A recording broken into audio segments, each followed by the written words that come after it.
Changanyikiwa aje? Wakawa wenda wazimu sasa. Haya. Watoto wakawa wenda wazimu. Ilikuwa 20 wakati wa corona. Sasa ni miaka 6. Hawajaibadilika. Huyu wa university hajaibadilika paka sasa hivi ile tunaongea na wewe. Mwenye alikuwa ameenda kuendea hiyo ama ni hao walimfanyia mambo. Sasa mimi siwezi nikajua mahali pale. Hata saa anajificha akikula kinyesi. Mugani? Huyu wa form 1. Mtu akifungua tu hivi kwa ploti, akifungua tu hivi mlango anaenda kujisaidia. Akitoka tu hivi. Yeye ndio sasa wamemfanya kuwa toki. Anaenda anakula kinyesi. Anakula ya watu wengine. Anakula ya watu wengine na alitangulia kwa yake mwenyewe binafsi. What? Anatesa mtoto. Mtoto kuenda shule, anaenda shule kama wenzake wamesoma subject ya kwanza, ya pili. Mtoto hata anaenda na njaa. Mtoto mwenyewe hata viatu kwa miguu hakuna. Unaona? Mtoto jioni unaona anakuja mama. Mtoto anakuja damu inatoka kwa mapua. Kao tukatembea na baba mkwe. Tukafanya namna gani? Hatukumuona. Mlienda huko na baba mkwe? Baba mkwe sasa. Mama mkwe hakuwa anataka mambo yangu sana. Kaona hapana. Wacha nitumie hiyo njia wenda ni boost hao watoto wakue. Harakati ya hiyo nikajikuta tena niko na mtoto mwingine. So uliingia kwa relationship? Relationship.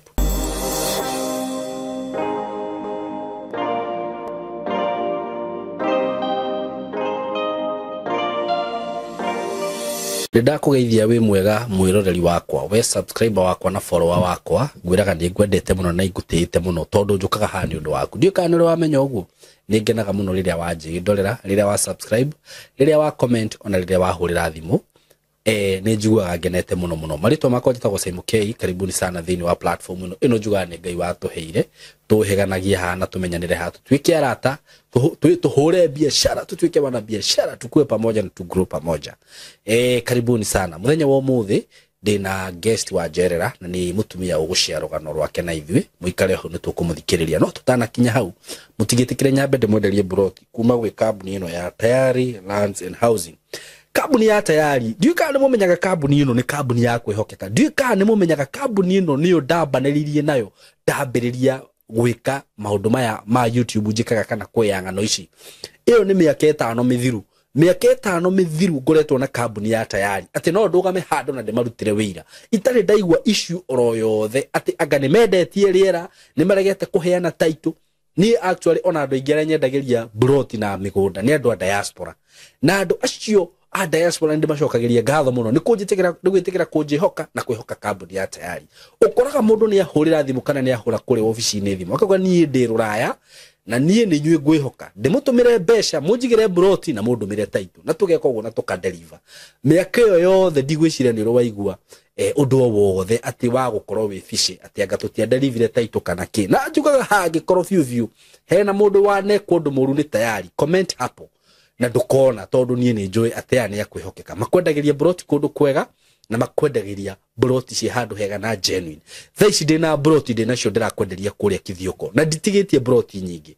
Broti ndirakwenderia ciringi 95,000 Kenya shillings na ni broti cia 50 by 100 na ni broti ci handu hega muno tondu cihutitie barabara. Na oho ngwiraga atiriri riu kwanza ungihitukwo ni taici mawe murata wakwa umenye ma ni gukorwo uhitirie ni ndeta Simon tondu nikio gitumaga ringi push director ndimwire rehe tu froti twa raithi nigetha twenderie nginya andu aria matangihota kugura icio cia goro.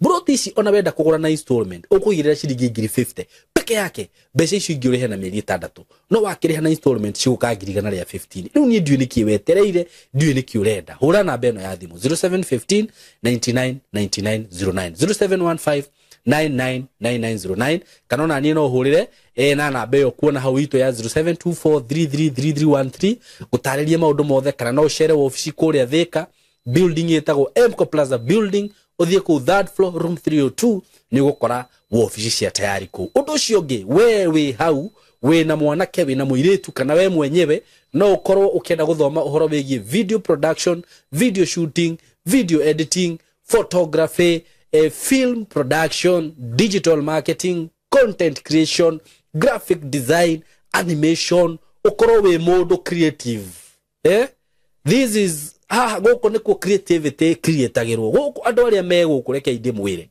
taru no na video ici nginya taru video no ndireka tha ici ndiroyo ni student yo no taninite mieri iri.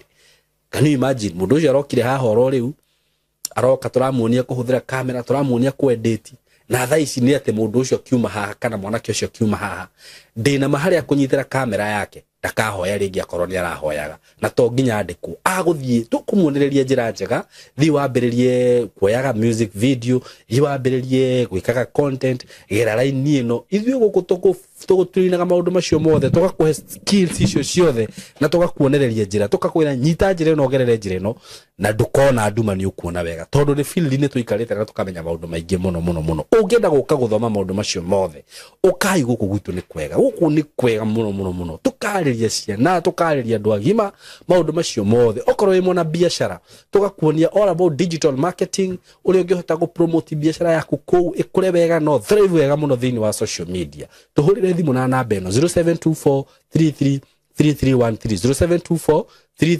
0724333313 ona angĩkorwo wĩna mwana ũrarĩkirie form 4 kana nĩ ararĩkirie ni grade cases cirarĩkio makamba gũikaranga hanini murehe gũkũ tũmũhe shortcut ya mĩeri ĩyo ĩrĩ atĩ mwana ũcio na harĩa akarĩkirie rĩu kĩrĩa athomaga ni gakorwo na ũgĩ mũingĩ mũno wa gũkũ social media na maũndũ megiĩ kamera na editing na maũndũ megiĩ gwĩka podcast mulete hapa tumfundishe twina short courses twina full courses so gũkũ gwitũ nĩ kwega by the way oya namba ĩno ya thimũ 0724333313 rũgano rũrũ ndĩna ruo mũthenya wa ũmũthĩ nĩ ngwenda tũthikĩrĩrie ama naweza taka tusikize hii story niko nayo siku ya leo. Tutaenda kuongea kwa lugha ya Kiswahili kwa sababu hapa tulisema tunapea watu wote platform, wa Kikuyu wenye si wa Kikuyu. Hapa hatuna tribalism hata kidogo. So leo niko na guest mwenye hataweza kuongea lugha ya Kikuyu, so tusikize story yenye ako nayo ama hadithi yake ndio tujue, ama testimony yake ndio tujue venye tunaweza msaidia hivyo. Na nasemanga kusaidia mtu si lazima umsaidie na pesa. Unaweza msaidia na maneno, unaweza msaidia na maombi. Kuna njia mingi sana za kusaidia mtu. Na naweza taka pia kuongezea niseme zile maneno zote ataenda kuongea hapa, they are not my views, sio yangu mimi mwenyewe, sio msimamo wangu, ni msimamo wake. So wacha atusalimie, atupe jina yake na from there we can listen to her story. So mko karibu sana my guest. Naweza angalia hii kamera usalimie watu then tuendelee from there. Habari zenu wananchi, kwa majina naitwa Colex Simiyu. Mimi mkaaji wa Nakuru County. Niko mbele yenu kusemesana na story yangu, kushare story yangu na nyinyi kwa mambo ambayo napitia kadhaa. Okay. Kwanza mimi sikusoma sana. Ulizaliwa wapi? Nilizaliwa Kitale, Trans Nzoia. Oh, umetoka Kitale? Nimetoka Kitale. So wewe ni Mbukusu? Mimi ni Mbukusu. Ulikuwa umeniambia hivyo? Yes. Mimi ni Mbukusu. Okay. Ndio. Sawa, tuendelee. Sasa sikusoma sana. Kulingana na wazazi wangu hawakuwa wanajiweza vile. Okay. Na nikafika darasa la 7. Na nikafika wakati kwa sababu hali ni ngumu. Kwa sababu nimesaliwa kutoka family, baba ako na mama yangu wengine. Okay. Ikabidi sasa nikaamua nikaoleka. Na nikaoleka upande ya Kitale, Cherangani Hills. Okay. Hapo ndio kwangu. Na ni kwa ndoa nikakaa huko miaka 12. Nikasaa huko watoto yangu 3. Okay. Na liche harakati ya kupata watoto, mume wangu alikuwa ni mtu ambaye anakaa nje. Ni mtu ambaye anakuja tu kunitembelea na akirudi huko. Na nilikuwa kukula kwangu, nilikuwa nafanya vibarua. Ninafunga watoto yangu kwa mkongo. Ninaenda sehemu ambayo inaitwa Sowerwa, upande ya kuna wakale njini wengine wenye wanakaa huko Sowerwa. Sasa mtoto mmoja nimefunga kwa mkongo, mwingine nimemshika hivi. Okay. Na nimechukua chembe nimeweka kwa mapeka. Na ninafuka River Nzoia. Nikienda naamka asubuhi na mapema saa 11 na nipata kama nimeshaenda. Nimeenda kujitafutia. Okay. Na kwa hiyo boma mashemeji walikuwa 14. Mashemeji yani ma sisters na brothers wa mume wangu. Okay. Hasa nikienda hivyo na watoto yangu, ninarudi jioni saa 3 ndio nafika kwa nyumba. Okay. Za jioni za usiku. Ya usiku. Nimepepa chakula. Nimeleta. Nikisha leta hiyo chakula yangu. Mume wangu hakuwa amenichengea nyumba. Okay. Nilikuwa nakula na mama mkwe. Okay. Nikipepa hiyo chakula nakula na mashemeji. Hivyo kila siku nikifanya ya kutafutilia watoto ya kukula na hata nipate sabuni, okay. hata nipate manguo ama nitibiwe. Hata saa zingine nakosa sabuni yenye baba mkwe ameokea ndiye ananipatia. Kwa sababu hakuna njia ingine, wakasema sisi hapa hakuna ukwe. Ikabidi sasa baba akienda kuoka ananipatia sabuni ndio naoka na pia naokesha hao wajukuu yake. Nikawa tu hali hiyo nikapitia.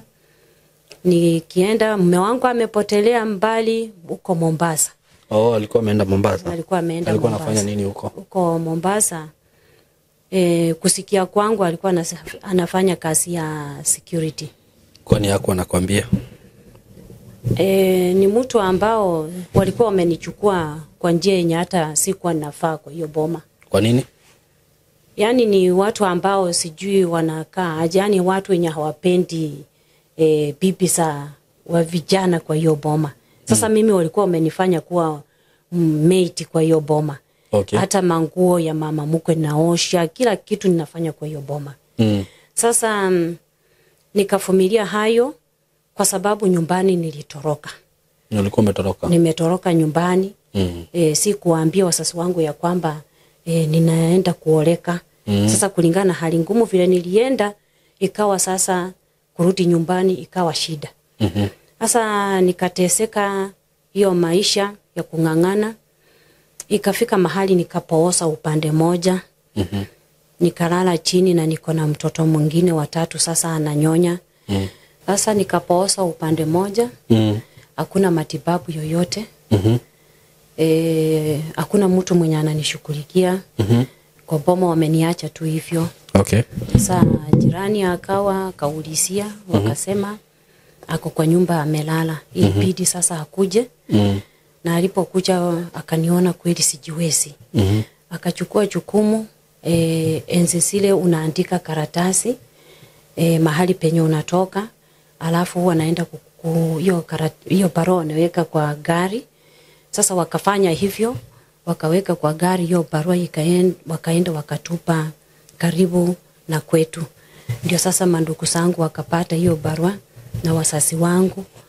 Ndio sasa wakatuma ndugu yangu mkubwa akakuja huko Cherengani, na alipokuja akanipata sijiwezi upande moja, hata siwezi. Ikabidi wakanichukua wakanipeleka hospitali. Na sasa vile walinipeleka hospitali nikapona. Nilipopona tena wakasema wewe kwa sababu wewe umezaa, wewe hauna nafasi kwa hii boma yetu, itabidi urudi kwako. Ukizaa hauna nafasi? Hauna nafasi. Kwa nini? Sasa kimila wanasema msichana akizaa hana nafasi kwa hiyo boma.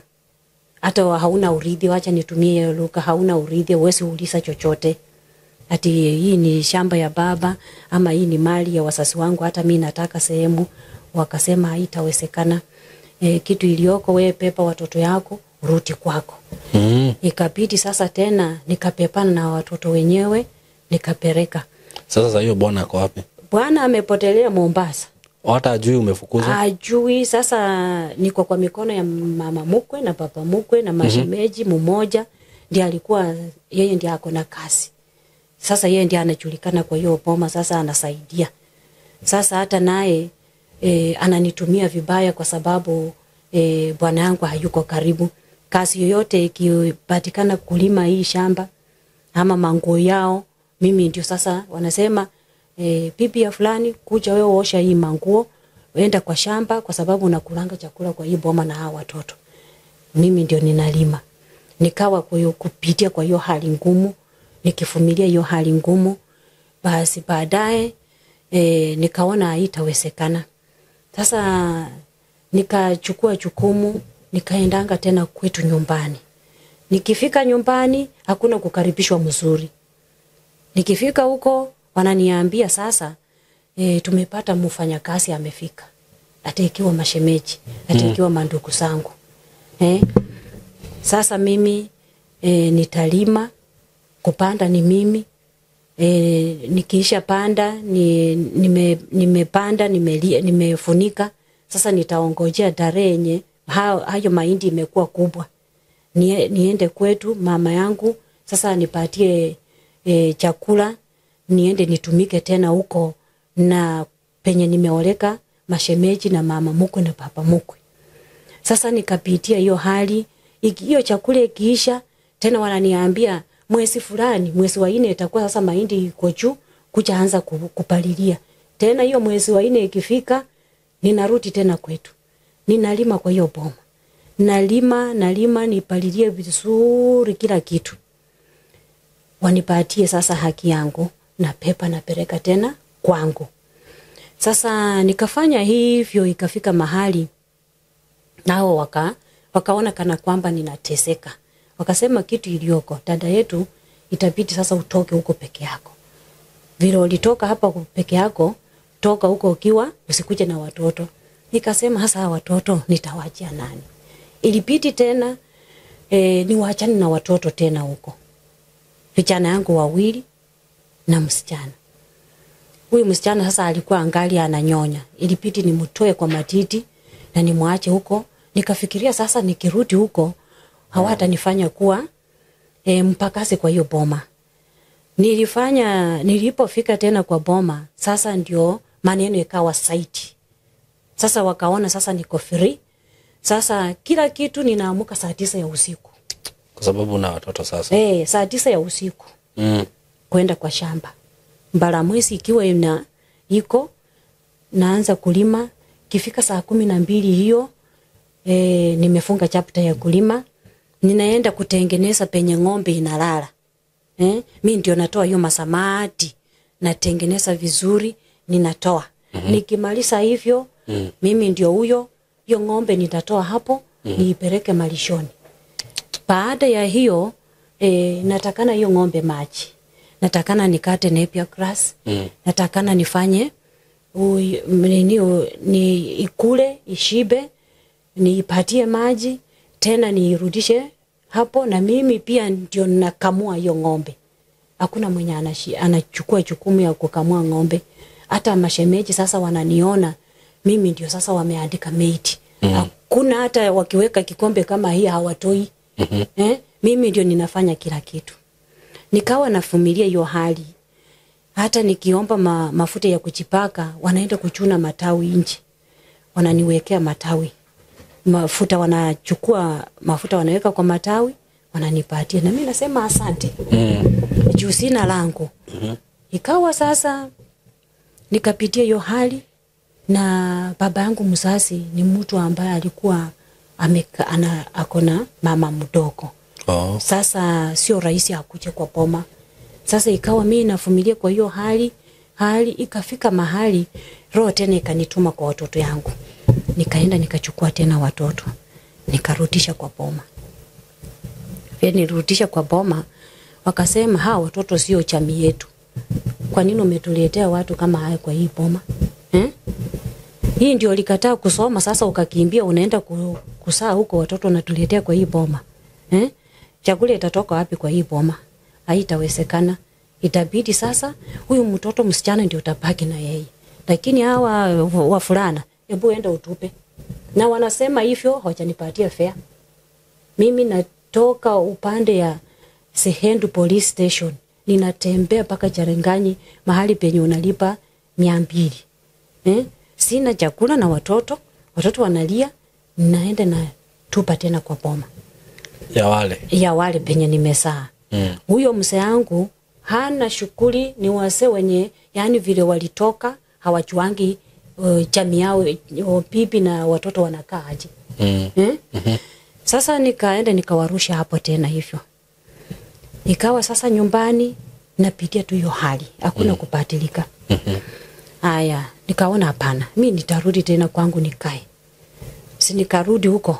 Kurudi sasa baba mkwe akaniweka kwa gari na watoto, tukaenda paka Mombasa kutafuta mzee yangu.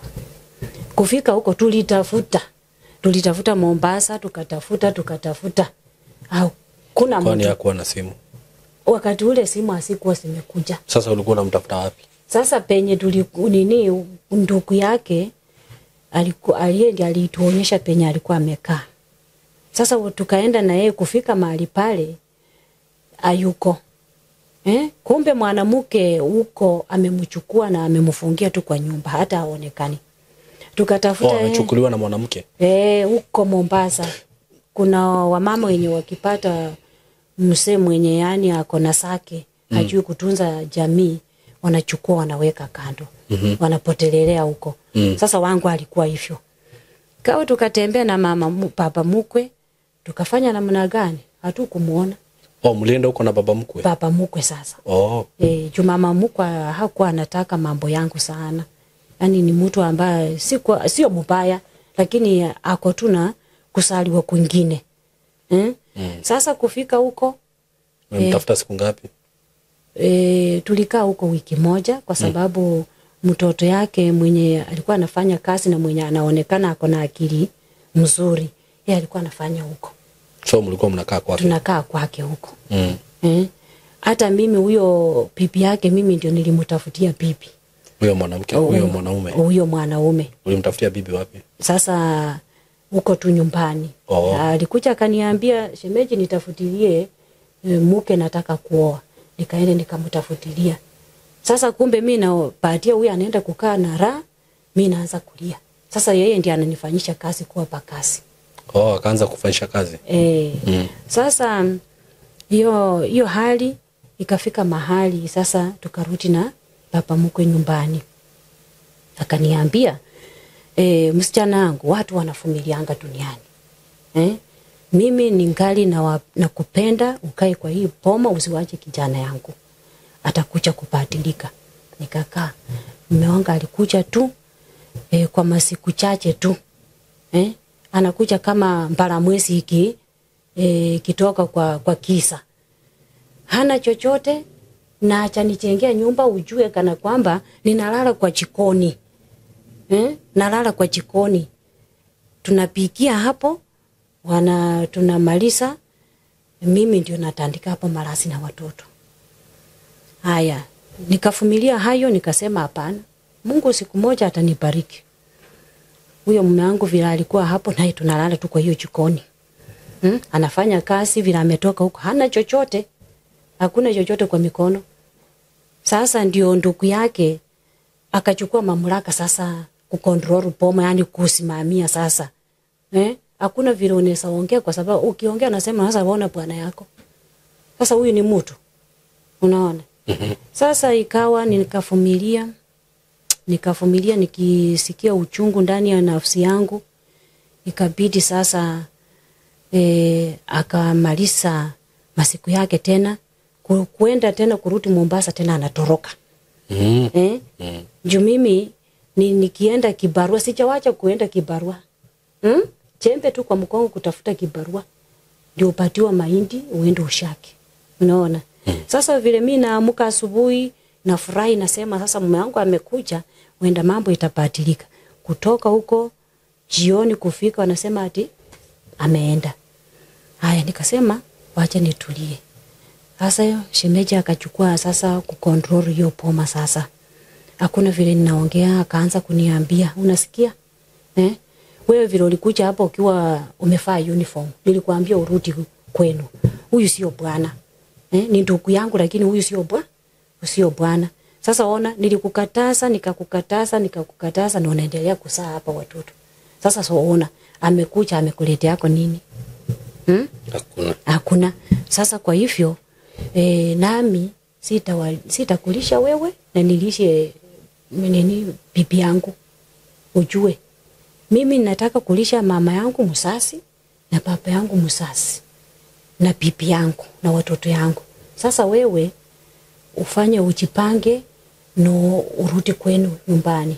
Nikafikiria ni msaa tu, yani ni maneno tu na itaisha. Naona shemeji kesho yake alichukua manguo, akaniambia sanya manguo yako, sanya. Nikafikiria itafika mahali itulie. Shemeji alisanya manguo na akaniwekelea kwa kichwa, nikaweka kwa kunia. Siku hata na kitu mzuri yenye unaweka. Nikaweka kwa kunia, nikaweka kwa kichwa. Akasema, unasikia? Angalia mbele na usirudi hapa tena. Pelekea wasasi wako hiyo misiko. Yenyewe si kurudi nyuma. Nilienda, shemeji vile alinifungia virako, nikaenda. Sasa nikaenda, kufika masaa ya jioni nikafika kwetu nyumbani. Wanaona sasa mama yangu na mandugu zangu wanaona nimefika, nimepepa manguo kwa kunia. Na watoto wanalia njaa. Tumeparara, yani tumekaa tu hivyo. Wenyewe mama ni mama, akanikaribisha, kanipatia chakula, tukaoka, tukalala. Lakini usiku msomo wakaanza kunisomea usiku. Sasa vile wamepepana na watoto wameleta hapa, itakuwa aje? Utapepa hawa watoto, unawaluya wapepa nangi na watoto ya mtu. Wewe hii hawa watoto tunakupatia lala leo, kesho kutwa ujue vile unapeleka hawa watoto penye ulitoa. Naona. Sasa tukakaa na kumbe sasa mume wangu alirudi tena kwa boma. Hakuniona. Na vile hakuniona, naye hakunifuata paka nyumbani kwetu. Naye akachukua sake sasa. Unaona? Sasa ni mtu ambaye anapenda raha zake. Ndio huyu akachukua sasa njia nyingine, na harakati hiyo Mungu akambariki na akanunua shamba. Na aliponunua hiyo shamba akachukua title deed yote akapatia mama mkwe. Akampatia, akasema, mama nishikie hii juu ninaweza tembea nayo na ilete ipotee. Sasa mwenye ananiambia hayo, kuna shemeji mmoja mwenye naye hakujiweza na hata naye hakufurahia mimi nitoke kwa hiyo boma. Ingawaje saa hayuko, aliaka kitambo.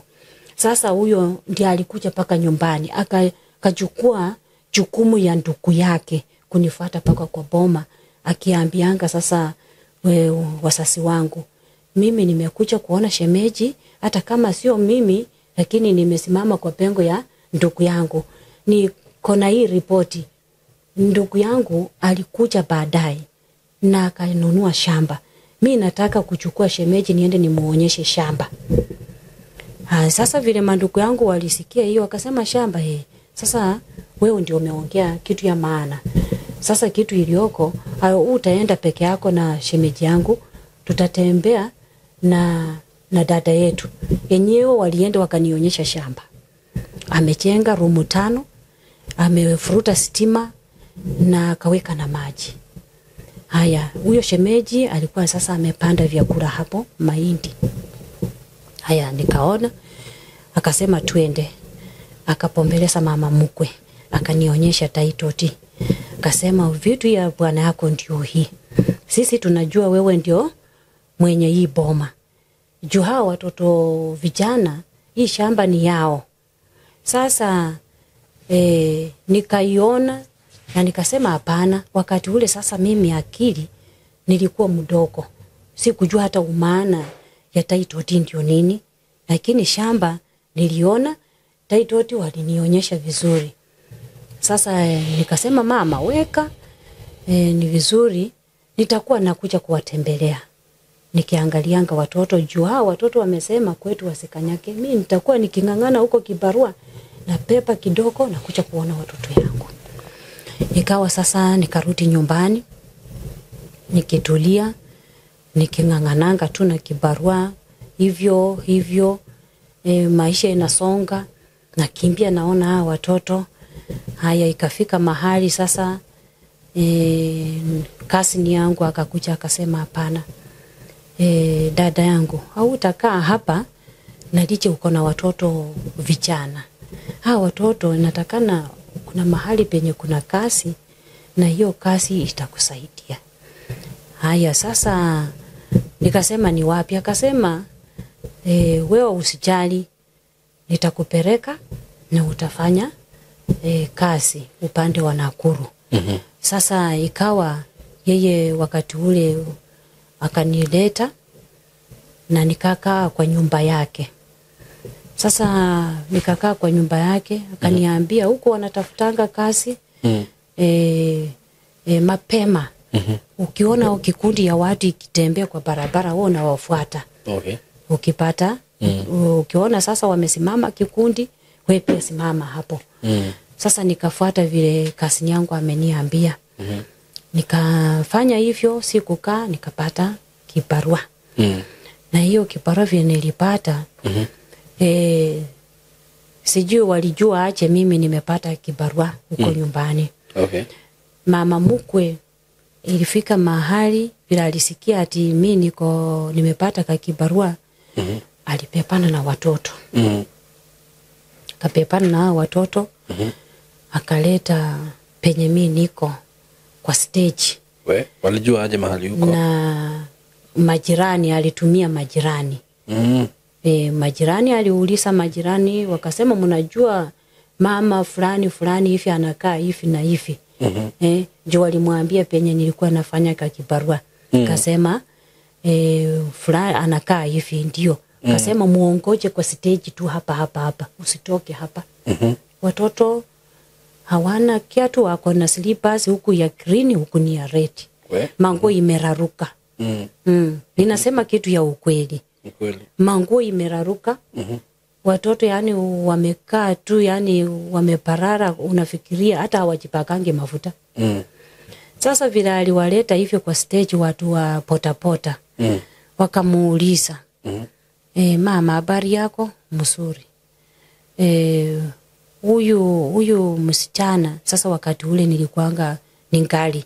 Kasema huyu msichana ni nani kwako? Akawaambia ni pipi wa kijana yangu, lakini alitokanga kwa bona. Pipi ya poma ya mtoto yangu.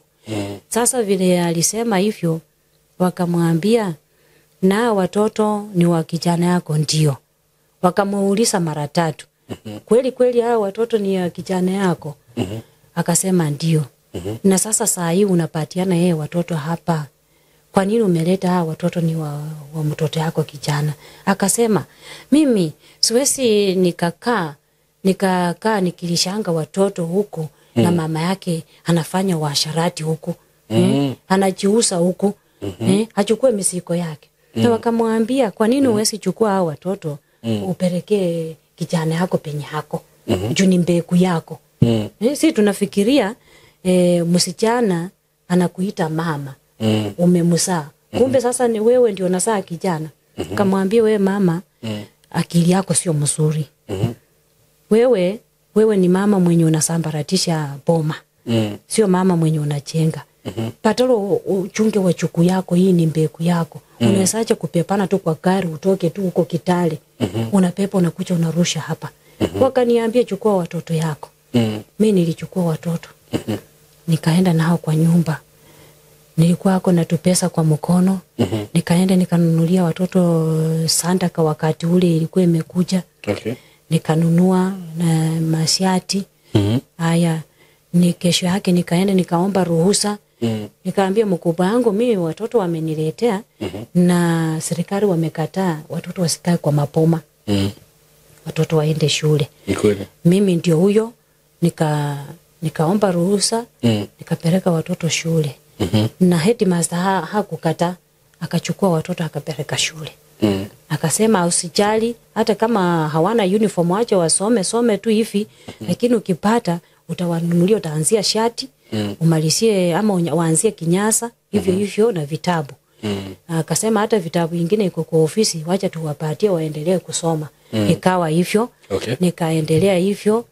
Na liche tu niko kazi hiyo, lakini kwa sababu mahitaji sasa imeanza kuongezeka. Nikawa sasa nikungangana tena. Mtu akinipigia simu kuja osha manguo naosha. Mtu akini ninaenda tena vibarua ya shamba hii si kuacha kufanya hiyo kazi kwa sababu sasa hiyo mahitaji ikawa sasa mimi peke yangu siwezi. Sasa nikaendelea hivyo na watoto wenyewe wanaendelea. Paka tunaenda baharini. Okay. Tukaanza kuenda baharini. Penye nilikuwa kazi ikaisha sasa. Okay. Tukaanza kuenda baharini. Tukienda baharini tunafukusana na hao wenye maaskari. Na hao maaskari wakafika mahali mwingine akajitokezea akasema, "We mama uko na shida gani?" Nikasema, "Mimi niko na shida kwa nisipochukua hii kuni hao watoto wangu hawatakula na hawatapata hata kalamu ya kwenda shule. Hata nyumba kulipa italeta shida." Sasa unaponiona nikikuja hapa si ati ninakuja kwa raha zangu. Ninaomba tu nisaidie, mkiniona msinifukuse. Juu hii ndio lishe ya watoto yangu. Ikawa sasa hao maaskari wananipatia, nafunja hiyo kuni, napangana na hao watoto. Na wapangia kuni. Tunapepa, tunaenda kuuza kwa mahoteli zenye siko hapo kwa hiyo kijiji.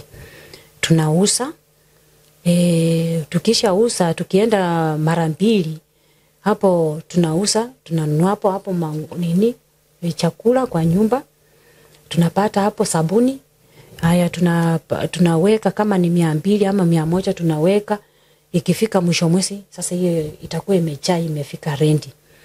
Sasa tukaendelea hivyo. Na hao watoto tukaendelea tu hivyo. Harakati ya hiyo maisha ikawa ikanisonga sana. Nini? Maisha ikafika mahali sasa ikanisonga zaidi. Ikabidi sasa nikaangalia mtu mwenye anaweza nisaidia. Juu nikaona hapo sitaweza na peke yangu. Nikaona sasa kwa sababu ningali msichana nikaona hapana. Wacha nitumie hiyo njia wenda ni boost hao watoto wakue. Harakati ya hiyo nikajikuta tena niko na mtoto mwingine. So uliingia kwa relationship. Relationship.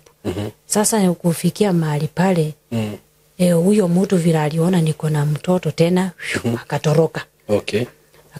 Akatoroka akaenda. Sasa ikabidi sasa tena ninang'ang'ana. Anatoroka kama mtoto ako kwa tumbo hajazaliwa.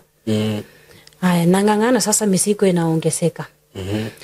Haya nikapitia hiyo hali nikipambana tu kibarua siku moja ama miezi kadhaa tena hivyo nikang'ang'ana na hao watoto wanasonga wakafika klasi mmoja akafika klasi 8. Alipofika klasi 8 ndio huyo tunang'ang'ana hiyo hali kuuza makuni naye.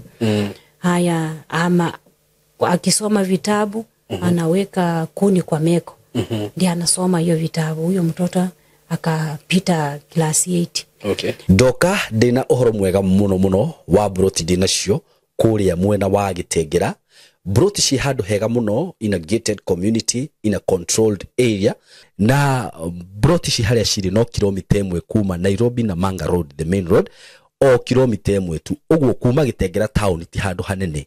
Uguo wewe hau hihi ungienda gusetwa family yaku aikonu wendaga gwaka handu kamucie handu hega handu ngisetwa family yaku handu ngikara wega ka estate controlled gathaka we gwaitoga ihinda tiringi ni riri ndina Buroti cia 100 by 100 quarter an acre na ndirakwenderia ciringi milioni 5 asking price ni kuga ati no uhurire na twarie o hanini tumenye kiringi kurengera na kuria Gitengera ni ndronie ni gukurite muno tondu actually gutire kindu gutari nakio. Kwina mathibitari maingi muno, kwina mafegi gutire fegi gutari, ma supermarket mekuo, mathukuru mekuo, ma college mekuo. Uguo ni kundu ungithie no seto immediately na wi Gitengera ona nduri na bata wa guthie Nairobi kana guthi kundu kungi gwika maundu maku tondu maundu mothe mekuria. Buroti ci ndakwira ni ciringi milioni 5 peke yake na ndakwira kuma barabara-ini main Nairobi na Manga Road no kilomita 1.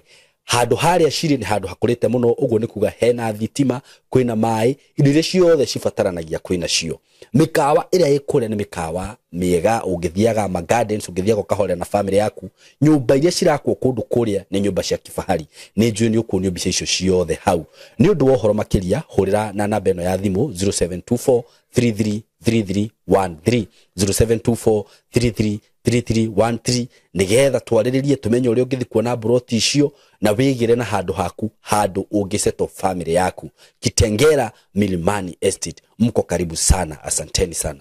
Alipopita class 8 sasa ni wakanisaidia kwa sababu sina uwezo. Sasa nani akakusaidia? Kuna serikali walikuja wakanisaidia wakachukua huyo mtoto kwa sababu alipita na maxi 350. Okay. Wakamchukua.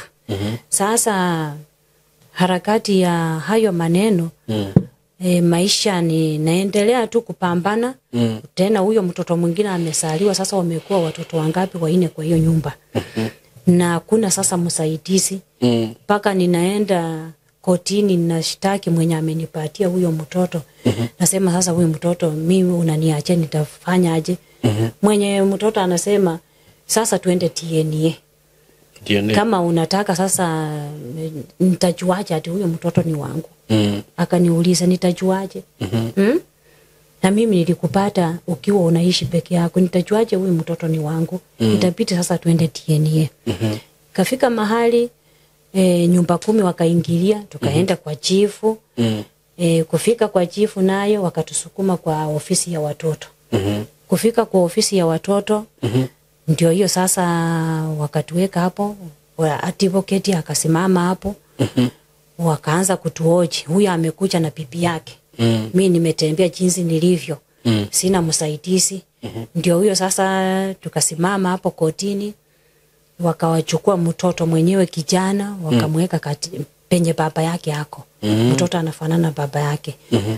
Serikali wakamuuliza, wewe unakataa mtoto na mtoto anafanana, kama ni TNA basi uende ndani. Tukufunge tukifanyanga TNA. Bila alisikia hivyo akakupali tu na karoho kingine ya kwamba anaweza fanya nini ili hiyo kesi iende tu hivyo. Mimi nitachukua huyu mtoto niende nikae. Na kweli akachukua huyo mtoto akajifanya anaenda kukaa naye kwake. Kumbe sasa anachukua mtoto anatesa mtoto. Mtoto kuenda shule, anaenda shule kama wenzake wamesoma subject ya kwanza, ya pili. Mtoto hata asiki anaenda na njaa. Mtoto mwenye hata viatu kwa miguu hakuna. Unaona? Mtoto jioni unaona anakuja mama. Mtoto anakuja damu inatoka kwa mapua. Akasema mama, hata saa hii si chakula chochote. Sasa tulikuwa tumekula hapo kaukali kamepaki hakuna mboga. Nikasema chukua ukule. Mtoto akachukua anakula bila mboga. Nikasema sasa tutafanya aje, hii ni maisha yetu. Nikaambia mtoto, nilikuambia usiniulize mambo ya baba. Sasa vile uliniuliza mambo ya baba. So unaona sasa vile unapitia hali ngumu na mama mdogo. Unaona? Hata mama anatutoanga usiku na baba anatufukuza. Anawafukuza usiku. Nasema usinionyeshe haka katoto hapa. Toa huyu mtoto muende penye mlirokotana huko. Sasa anatembea na mtoto usiku mpaka anaenda kuombea mtoto kwa jirani mwenye wanachuana na yeye. Mahali pa kulala. Mahali pa kulala. Sasa akimuombea pale huyo mtoto analala tu hivyo. Kwa hiyo nyumba sasa watoto wa hiyo nyumba penye wamemuombea wanaanza kusumbua huyo mtoto tena. Sasa inafika mahali huyo mama wa hiyo penye wameomba nafasi huyo mtoto alale. Anasema hata leo jioni hebu toka hapa. Usikae hapa. Haya, sasa mtoto anajieleza ati tulienda huko serikali wakasema nikae na baba. Akasema sasa hapa ni kwa baba yako. Hebu enda. Akienda huko mama mtoka anasema usikanyake hapa. Unaona? Na mimi hawa watoto wengine ni hali ni ile hakuna kupatilika. Sasa ni mawazo. Nina handle huku tena natakana hawa vile natakana wakae. Unaona? Sasa ikabidi sasa nikamwambia mwanangu Ruti, kuja tukae kwa maisha yenye tunakaa. Haya, tukaendelea hivyo. hiyo story sasa huyo akaruka namna hiyo, hajawahi shughulika na mambo kama hayo mpaka na waleo hii. Sasa nikang'ang'ana huyo mtoto anasonga akajoin form 1. Kamaliza form 4 Father Abraham. Akaenda Egerton University. Tu hali ngumu tu nang'ang'ana hivyo wengine hao wakadrop na masomo kwa sababu hakuna sasa mimi nikipata pesa kidogo ni chakula, nyumba, hata mavazi hakuna, hata kukula mzuri. Haya. Sasa ikawa sasa huyu naye nikawa sasa nimepata hapo tena kakibarua. Huyu mtoto naye akafanya class 8. Sasa walifukuza huyu. Mtoto akapita. Ikabidi nikaenda kwa banka nikachukua loan 20,000. Saa hii zimesaana zimefika 30,000. Haya nikapeleka mtoto shule akajoin form 1. Ndio sasa aende form 2. Huyu sasa amemaliza university, Egerton University. Mtoto ndio huyo akakuja vizuri amemaliza. Haya hata mimi nikafurahi nikasema sasa Mungu huyu anaona. Sasa mambo inaenda ikipatilika. Kumbe sasa hapo shetani analalamika kwingine na mimi sielewi. Mtoto akaniambia na nikamwambia ujue huko kwenu waliwafukuza. Msijaribu. Ngawaje shamba iko lakini msijaribu kwenda huko. Mtoto hakunisikia. Mtoto ndio huyo akasema mama, mimi nimegraduate nimemaliza. Mimi naenda niulize haki yangu kwa boma. Haki yake. Yani aenda aulize penye anaweza jenga nyumba. Mtoto ndio huyo nikamwambia usiende. Ukienda we mwenyewe mambo sio mzuri huko. Baba yako hayuko. Sasa baba yake alifika mahali akakufa sasa. Akafa. Sasa wakauza hiyo shamba wakapata sasa nguvu ya kuuza hiyo shamba. Sasa nikasema utaenda kuuliza nani? Na huyo shemeji mwenye alienda akanionyesha shamba naye akakufa. Sasa ni nani mwenye utaenda akukaribishe? Mwenye yako yule mwenye aliniweka misiko kwa kichwa ndio yako. Na akasema mtu asiwahi kanyaka hapa. Sasa nikauliza mtoto yangu unaenda huko, unaenda kwa nani? Hata sio yangu si yako. Mimi naenda. Nikasema sawa, mwanangu wewe enda. Mtoto alipoenda, mtoto alikuwa salama. Sisi wote hata hapa tulikuwa salama. Mtoto akaenda akasalamia shosho yake, akasalamia makasinisi, akasalamia baba yake mwenye alipaki kwa boma, ndugu ya baba yake. Kamaliza. Haya kesho yake akajiandaa sasa kuuliza. Baba yangu wewe ndio huko. Mimi nakuuliza tu. Ninaweza jenga wapi shamba? Sasa mtoto anaomba, ninaweza jenga wapi shamba? Huyo shemeji yangu akafikiria. Akasema unasema nini? Ninauliza ninaweza jenga wapi shamba, hata mimi nimekuwa mtu mzima, naseleta msichana yako. Unaona? Sasa kumbe mtoto anasema vitu vyenye vinakera baba yake na ajui. Aliamka mara moja. Sasa ni baba mkubwa ama mdogo? Huyo ni mkubwa, baba yao anamfuata kwa mkongo. Huyo shemeji akaamka akamwambia, unasikia? Unashindwa ukiniuliza shamba iko wapi hapa? Na unaniuliza mimi ndio nimekusaa. Mwenye amekusaa ndio huyo kaburini. Na ukiendelea kuniuliza saa hii utaenda huko. Utamfuata saa hii. Mtoto sasa akaminyana na kusema na kutumia kiburi. Kusema sasa kwetu ni kwetu. Naona? Sasa mtoto kutumia hiyo kiburi, sasa kumbe ndiye anaharibu maneno. Huyo shemeji akaondoka, ndugu ya baba yao akaondoka, akaenda kuenda, kumbe ameenda police station. Amekuja na maaskari na wakaweka pingo. Na akasema mtoto alikuwa anataka kunichapa mimi. Ndio wale maaskari kwa sababu wamemuonga, wakapepa mtoto juu, mimi nikiwa tu huku siwezi nikajua nini yenye naendelea. Sasa nilijua baadaye vile wamemweka kwa chera. Na sasa ninatakana nishughulike huko akiwa kwa chera, na niko na watoto wengine hapa yenye natakana nishughulike. Sasa nikawaambia shemeji sasa mwenye ameoa dada yao, yani dada ya mzee yangu, yeye ndiye alikuwa anakuja kuniambia, unajua mtoto wameweka kwa jela. Nikasema sasa nami hata pesa kukula shemeji ni shida, fare kwenda kuona mwanangu, mimi naomba tu Mungu, juu sina chochote, hakuna vile ninafanya. Kasema hata saa hii mimi naenda kuona mtoto ya marehemu. Nikasema wewe tembea salama, mimi ilije tu ni kuomba Mungu, Mungu mwenyewe ndiye atamtoa pale. Sasa kumbe shemeji ameenda prison ya Kitale, ameenda ameongea na mkubwa wa maaskari pale. Amemwambia wafanye mpango na wapike chakula, wapike sumu ndani. Na wamupatililia akufie huko, yani maneno isaulike hivyo. Sasa kumbe hiyo maneno vile nilipata nikaambia ndugu yangu. Ndugu yangu naye anakuanga na rafiki huko kwa prison ya askari. Akamwambia mimi niko na ango yangu kule na nimesikia wamemfunga huko. Sasa nichungie tafadhali. Msimuache bure. Ilibidi sasa vile alisikia hivyo, kesho yake asubuhi huyo shemeji ndio huyo akakuja.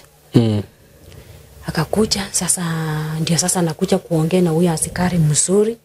Wamupatie nini hongo na pepane na hiyo chakula. Lunch time, ametime lunch time. Apatiane hiyo chakula. Sasa huyo diari, kumbe vile nilipika simu huko nyumbani, diari Mungu amenena na ndugu yangu ameongea na huyo askari. Sasa vile anakuja akamuuliza, na sasa vile unaniambia hivi, huyu ni nani kwako? Akasema ni mtoto ya ndugu yangu. Na shida ni nini? Huyu mtoto nikimwambia na mkatasa ni mtoto mtukutu sana. So useme ukweli paka mmefika kiwango ya kufunga huyu mtoto kwa jela ni nini? Hakusema ukweli, ilibidi huyu askari arudi ndani ya gereza aulize kijana. Kijana akasema kijana fulani ni nani? Akamuita. Akakuja akasema ni mimi. Huyu ni nani kwako? Akamwambia huyu ni baba yangu, ndugu ya baba yangu. Na mnauliza na nini? Akasema mimi niliuliza shamba mahali penye nesa jenga. Hiyo ndio imenifanya niko wapi? Niko hapa. Sasa ndio askari akachaswa na maneno. Ndio arudi huko. Akasema basi wewe enda kaa huko. Wewe rudi huko. Akarudi huko sasa kuongea na shemeji. Akasema sasa wewe ulikuwa unataka aje? Akamwambia mimi nilitaka nikupatililie na umpatie hii chakula na hata afe. Ni kitu yenye ninasema sipuni, hata mtoto mwenyewe akiwa hapa atasema ukweli wa mambo. Sasa huyo shemeji akamwambia huyu mtoto alitaka shamba na mimi sitaki, ndio mimi nataka akufe. Sasa huyu askari akasema ni sawa. Sasa ulikuwa umetaka aje? Akasema hii chakula nimefanya, nimeweka sumu ndani. Chukua hii utampatia. Akasema ni sawa nitafanya. Akampatia hiyo chakula. Huyu askari akaingia nayo kwa room. Kuingia huko hakupatia mtoto yangu. Na akamwambia sasa kijana, nimesikia mambo yako. Na vile nimesikia mambo yako, kesho asubuhi mimi nitakufungulia na uende. Uko na watu ya uko karibu hapa? Akasema niko na mango lakini sitaki kwenda kwa mango. Unataka kwenda wapi? Mimi nataka kwenda kwa mama yangu penye anakaa. Uko na fare? Akasema sina. Askari akamwambia usijali, bora nikufungulie, wewe chomoka uanze kuomba. Omba madransisti mwenye unapata mbele, omba mpaka ufike wapi? Huko. Sasa vile alifungua huyo mtoto yangu, alitembea siku ngapi? 3 kwa barabara akiomba tu namna hiyo mpaka akafika. Mimi sina chochote, sina pesa. Ilibidi sasa huyo shemeji vile alirudi huko kuuliza askari, alimwambia hata mambo yako mimi sitaki kusikia. Na usiniulize swali lingine. We enda penye unaenda. Mimi sitaki kusikia mambo yako. Sasa mtoto yangu akarudi huko. Bila alirudi penye sisi tuko. Ikawa sasa huyu mtoto mwenye nilimpeleka kotini tukafanya kesi, alikuwa amefanywa tohara. Huyo mwenzake vile alifika hivi, tukapika chakula na tukaweka kwa meza tukakula sisi wote. Vile tulikula tu hivyo, watoto walichanganyikiwa kuanzia hapo. Sasa nikaingia sasa step ingine ya mateso ingine. Kuchanganyikiwa aje? Wakawa wenda wazimu sasa. Aja. Watoto wakawa wenda wazimu. Ilikuwa 20 wakati wa corona. Sasa ni miaka 6. Hawajaibadilika. Huyu wa university hajaibadilika paka saa hivi vile tunaongea na wewe. Mwenye alikuwa ameenda kuendea hiyo ama ni hao walimfanyia mambo? Sasa mimi siwezi nikajua mahali pale. Juu siwezi nikasingisia mtu na hili chesi chaona. Mimi naomba tu Mungu mwenyewe aponye huyo mtoto. Nimepeleka hospitali. Huyo mwingine alipona? Huyu saa amepona, lakini vile walianza hata saa anajificha akikula kinyesi. Mugani? Huyu wa form 1. Mtu akifungua tu hivi kwa ploti, akifungua tu hivi mlango anaenda kujisaidia. Akitoka tu hivi yeye ndio sasa wamemfanya kuwa toki. Anaenda anakula kinyesi. Anakula ya watu wengine. Anakula ya watu wengine na alitangulia kwa yake mwenyewe binafsi. What? Naona. Na alikuwa anakula paka anajipaka uso, anajipaka mwili yote. Na huyu naye ametoa manguo, anakimbia mbio. Analala msituni paka hata saa hii. Analala tu msituni, haijielewi, hajui kuoka ni nini. Unaona? Hajui maji kama hii. Sasa na alikuwa sawa kabisa. Alikuwa sawa. Sawa. Okay. Sasa hiyo hali ninang'ang'ana peke yangu. Paka watoto yangu watoko. Huyu mtoto mwenye niko nayo huyu ndio last born wangu. Kuna yule mwenye anafuata. Mwenye anafuata huyo kwa sababu hata kupata chakula ni ngumu. Na unajua inatakana niende nifanye kazi ndio tupate chakula kwa sababu hakuna mwenye ananisaidia. Na watoto wenyewe natakana niwapeleke hospitali watibiwe. Unaona? Ni mpaka nyumba 10 wakajaribu mbinu zote, wanashika huyu ya nguvu wanaenda kutibu kwa sababu ya pesa yao kwa mfuko. Huyu sijui anajuanga aje. Ni mkali kabisa. Akiona sasa sisi tunakamata huyu tunapeleka hospitali, yeye sasa anaenda kukaa karibu na baharini. Penye huwezi fika. Atakaa huko, akae huko, mambo ikitulia ndio unaona sasa anapita tu kwa masoko na mna hiyo. Na anakunywa maji yenye napita hii. Chakula anarokota hii yani ya mapipa anachanganya. Huyu naye anachanganya na kinyesi. Anachanganya na kinyesi. Hiyo ndio chakula yao. Unaona? Sasa hiyo hali nimepambana. Yani for 6 years. Miaka 6. Huyu sasa nilifikiria sasa atanitoa kwa shida. Mwenye alisoma. Saa hii mtoto hajielewi. Plus na huyu walikuwa sasa watoto wawili wenye wameonyesha wanaweza nisaidia. Sasa huyu naye ndio yeye halali nje, analala kwa nyumba. Naona? Na analala kwa nyumba vila hiyo kinyesi anakula. Nimeenda kwa maombi, anakula kinyesi kisiri. Sasa anaanza tu kutembea. Yeye sasa anatembea kwa ploti hii, anaingia. Sasa wakimuona huyu jirani anatoa chakula, huyu anatoa chakula, huyu anatoa chakula, wanasanya. Wanasanya, wanaweka kwa besheni moja. Wanaweka hapa, mtoto anakula. anakula mpaka watu kwa kijiji wanasema huyu mtoto ni nini yenye nakula na hajashiba. Sasa hata nikipika unga kilo 2 hapa nyuma nikipika unga kilo 2 hivi, yeye kilo 2 haimsaidii. Na huyu naye akiona chakula kama hiyo yuko hapo, yeye ananyang'anya akichomoka. Alafu sasa ni vita. Ikafika sasa ikapatilika, sasa watoto wananipika mimi. Unaona? Wananipika kama jirani hayuko, wanakupiga. Wananipika. Paka saa hivi vile tunaongea hivi, serikali walituma nyumba 10 huo wananichunga. Sasa paka kwa ploti yenye ninakaa. Kwa ploti yenye ninakaa wananihamisha. Ninaenda hapa wananihamisha. Ninaenda kwa hii wananihamisha. Nikienda kwa hii wananihamisha, wanasema hatujaiona mambo kama haya.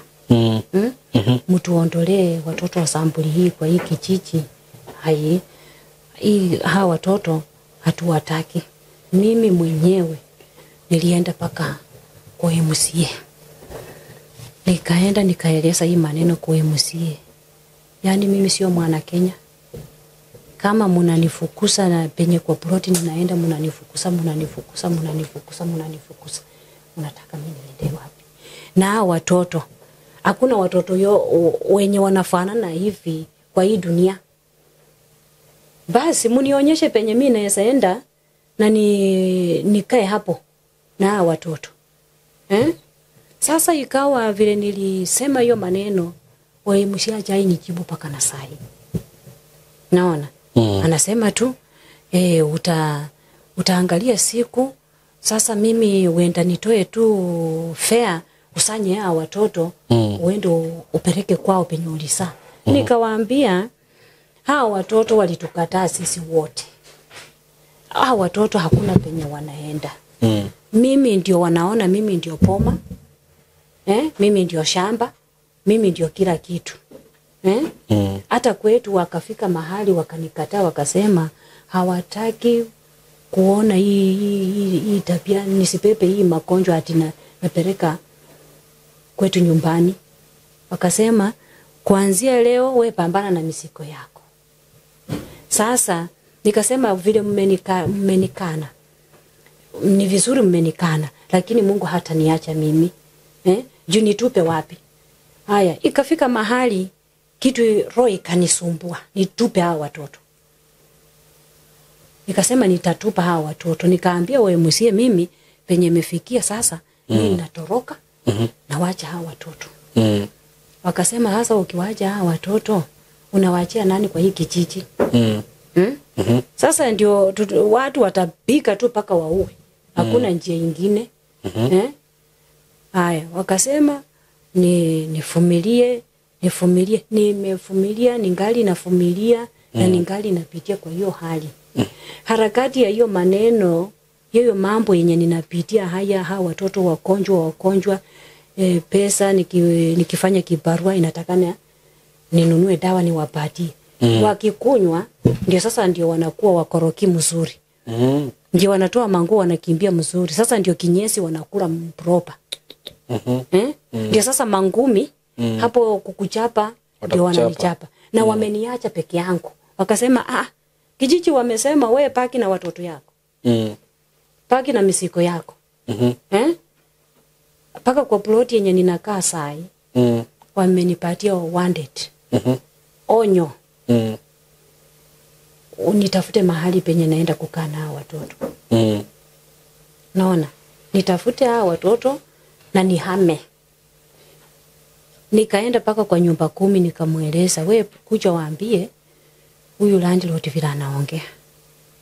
Nyumba 11 akaniombea mahali kanyumba mwenyewe alikufa kitambo ya matope. Nikaingia hapo. Vile niliingia hapo wakakuja watu usiku, wakakuja usiku. Walitutoanisha hapo mbio. Tukatoka hapo. Unaona? Sasa ndio sasa huyu tu nyumba 10 mmoja huyu ndiye akaniangalilia penye ninakaa paka na waleo. Mahali pale. Sasa huyo mwenye ploti anaona Akasema sasa hii watoto si wangeua tu. Hii watoto hata afadhali wakufe tu. Unaona? Wanatakana watibiwe, natakana wakule. Na unajua sasa wanafanya hivyo lazima tukule kwa hii nyumba mimi tu. Na wanakula sana. Na niko na watoto wengine. Ni mimi mahitaji ni mimi. Na mimi tu natakana niamuke niende nitafute na nilete. Na mimi tu mimi ndio natakana nichunge hao watoto tena. Unaona? Mimi huyu saa hii nimemaliza miezi ngapi 4 nimetoka operation juzi. Kwa sababu ya nini? Nilikuwa na uvimbe ya huku. Wakakata huku na wakatoboa hapa, nilikuwa natolea damu upande mmoja. Hata saa hii nikiongea hivi ulimi inakwama. Naona ninaendanga check up. Kama sina pesa ya check up ninakaa tu hivyo ninakunywa maji moto. Nachemsha maji moto na kunywa kama sina dawa ya kumeza. Mimi huyu natakana pesa ya dawa, na hiyo dawa ya theater siwezi nikakutanganya ni pesa mingi. Na sina saa hii vile tuko na wewe hivi niko na mtoto naye ametoka theater juzi, amemaliza wiki moja kwa nyumba. Kwa nini? Alienda kujifungua wakakata hivi. Juu sasa alikuwa mdogo sana huku na wakakata wakatoa. Achapona amemaliza wiki moja. Mimi ndio natakana nishughulike nitoke na niende nifanya nini? Huyo mtoto mwenye ametoka theater pamoja na mimi chakula yenye tunakula natakana kama ni unga sio namba tu. Natakana kunywa maziwa, chai, dawa. Haya, hao wengine natakana hao huyu mdogo wangu, huyu mtoto mdogo huyu na my last born. Shule ndio hiyo imeniangalia. Serikali wananikujia huyu mtoto lazima aende shule. Sasa mimi nilikuwa naomba wananchi. Chenya kulingana na hii story vile nimetoa hii story vile itamkusa moyo wake. Chenya ataona yenye inaweza nisaidia. Ninaomba tu usaidizi yenye imemkusa roho yake. Kwa sababu nimefika mahali paka nimekuja kujiongelelea mahali hapa. Ndio nipate usaidizi na tena nikuwe na amani. Nikuwe na amani. Juu sina amani. Juu nimetengwa na kila mtu. Sina mahali popote penye naenda. Yule mwenye atakuswa na chochote anisaidie. Pole sana kwa hayo yote. Lakini hiyo story yako apart from zile mambo mingi umepitia, hii maneno ya watoto is more of spiritual. I think ni kitu inahitaji tu maombi mingi sana. Na najua through maombi inaweza fanya kazi. Na hata kama watu wanaomba naona bado unahitaji usaidizi wa financial support. At least ndio upate mahali pazuri pa kuishi, na at least hata ukakuwa na kabiashara kenye unaweza kuwa unaenda unafanya, unaweza kupata pesa ya kununua dawa na kuangalia watoto bado inaweza kuwa sawa. So for the time being naweza taka upeane namba yako ya simu hapa. Mtu yote anaweza kuwa na uwezo wa kusupport financially ama na kimaombi ataweza kusupport. So utapeana namba yako ya simu, si ndio? Ndio. Namba yangu ni 07 130 82 84. 07 130 82 84. Majina unaitwa? Majina yangu naitwa Colex Nabwala Simiyu. Asante sana. Thank you so much for today. Wenye umekuja huku kwetu, na pia naweza omba tu wenye wanatusikiza ama wenye wataona hii show kindly tusaidie tu huyu mama, at least apate kusaidia watoto wake na hata yeye aweze kujisimamisha. Na kama kuna mtu anajua ukweli Mungu amekuchagua wewe ni muombaji, unaweza ombea watoto juu ya hiyo roho mbaya yenye wamerushiwa ya kuwa wenda wazimu. Hiyo ni kitu mbaya wamerushiwa. Ndio kama wewe mmoja unasikia amesoma kutoka up to university, it is so painful. Mzazi umesomesha mtoto wako, umepitia mashida na yeye, then wenye tu amemaliza kugraduate anapata kitu kama hiyo, ni uchungu sana by the way. So if you have any way yenye unaweza saidia umadhe, kindly msaidie. Hata kama maybe ni mahali pa kuishi, mahali anaweza ishi bila kusumbuliwa, unaweza msaidia. Kama hata ni kabiashara tu, kabiashara Kenya unaweza mwekea asiati kanaweza chukua pesa mingi. Huyu mama najua akiwa na kitu kama 20 to 40,000, si ndio? Ndio. Yeye inamtosha aende aweke kakibanda kake aanze kuuzia watu, aweze kujisimamisha na kujitegemea yeye mwenyewe. So jua amepeana namba yake ya simu, unaweza mpigia na hiyo namba. Na Mungu atakubariki sana. So may God bless you so much. Tunawapenda sana, mkuwe na wakati mwema. Asanteni sana. Thank you. Hello guys, how are you doing? I hope you're doing good. Muthenya wa muthi ndina undu mwega muno ndamurehera guku ma followers makwa na ma fans makwa. Uhoro wigie broti ndina cio ci mwena wa Eastern Bypass, na ni broti ci handu hega muno kuma farafara-ini iria main ya Eastern Bypass ukuingira kilomita 1 na ona farafara iyo ya kuingira ni yarami. Uguo handu haria gukorwo gikinya Maram ni handu hanini muno. Handu hetagwo Karuguru. We Karuguru, ungeuria Karuguru kuma haria ramini ukuingira o kindu kilomita 1 ukorwo kinyite broti ici. Ni broti cia 50 by 100 na ndiriona broti igiri peke yake. Broti ici ndirakwenderia thogora wa ciringi milioni 5 o broti. Na handu haha kuringana na uria urahona to ni njui ni urona mbica, ni handu hakurite na njira nene muno. Ni handu haikaraga itonga, ni handu haikaraga atongoria, ni handu haikaraga maceleb, ni handu hega muno ungigura na wake muciĩ waku. Na ona ungiuga ati ni ukwenda gwaka apartment no wake, tondu ni ndona apartment iria ciakagwo guku ni cia gikiro kia iguru muno. Na ni ndageria kuririria ndaigua ati thogora uria apartments irihagwo guku okorwo ni ta 2 bedroom ndaigua cirarihio ngiri 40, ngiri 50. Uko ni handu ungiuka hihi ona wenda ku invest na mwena ucio no invest. Ungenda gwaka tunyumba twa kwendia no wake na wendie bei njega muno no cokie mbeca ciaku. Ungenda gwaka tunyumba twa gukomborithia taru uria mundu akaga tu bungalow to compound ukomborithagie no wiki uguo. Haha tigute ona hanini. Roreri akwa kana arata akwa.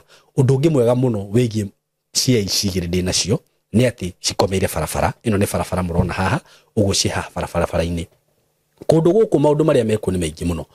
Guku kwina mathukuru, ni ndona thukuru itagwo Lakewood haha uguo, ni ndona ingi itagwo Royal Brain. Uguo korwo wina mwana waku wi thukuru no renda gwaka muciĩ wa guikara, mathukuru me haha hakuhi. Mafengi maihuire guku, ngiuka ni ndona fengi ta KCB, Equity Bank, ni ndona Cooperative, ni ndona mafengi maingi muno. Okorwo ni ma petrol station maihuire guku ona wahuta mamikawa maria me guku ni maingi. Ni ndona KFC, ni ndona chicken ini cirio guku, wenda kunywa kahua at cafe. Ungibatara gwikaga shopping gaku ma supermarket me guku ni ndona Naivas, Quickmart kwanza ni ndona kwina igiri. Yani ungienda handu hega ha guikara, handu classic ti hangi ni haha riu. Undu uria gwika no kuhurira na beno ya thimu 0724 33 3313 0724 33 3313 nigetha twaranirie nawe. Ndakwira asking price ni ciringi milioni 5 per plot. No ungikihurira hihi no tumenyo ria tungiaria. Broti ici ciina ready title deed, uguo wagura ni ready transfer. Wenda kwambiriria mwaka waku wambiririe hau. Mwikaribu sana, hurana beo ya thimu 0724 33 3313. Karibuni sana.